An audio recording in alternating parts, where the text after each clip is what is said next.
coke oven. And so I have a lot of statistics with me that I actually brought that talk about the effects of working on top of the coke oven and what that does to your health. And so I'm going to skip, like I said, about 14 pages worth of stuff because I think you've been static to death.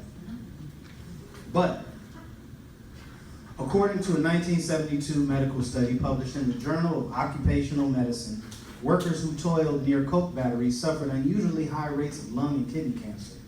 Although conclusive scientific evidence linking coke emissions to cancer did not emerge until the 1970s, laborers intuitively knew that the coke plant was unhealthy. As early as 1935, 37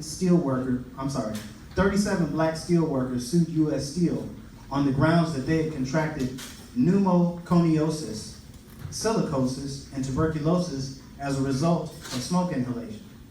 U.S. Steel used several techniques to prevent African American employees in the coke plant from securing transfers to other sections of the mill. And so one of the things that, I was thinking about as I was writing this is, okay, well, knowledge, what does race have to do with today's air quality event? And, is that the topic that I really wanted to address? But as I said, often I'm the only black person in any type of environmental meeting, and it's very often that my community's perspective on health and environmental issues is brought up. And so a few months ago, myself and my friend Mark Dixon came to Clarity because he had been doing some research about just the poor air quality here. And so we came and we were out near Family Dollar. I'm sure you guys know what the Family Dollar is. And people would not speak to us. We were asking them, will you talk to us about how you feel about the air here? And a lot of people just wouldn't speak to us at all.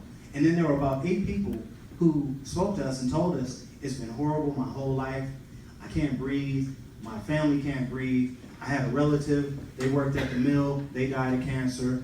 I know it's affecting me, but I just don't want to talk on camera.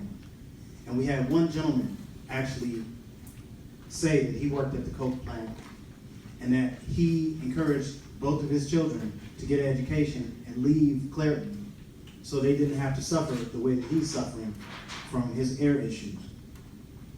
And so what I began to notice, the more I asked people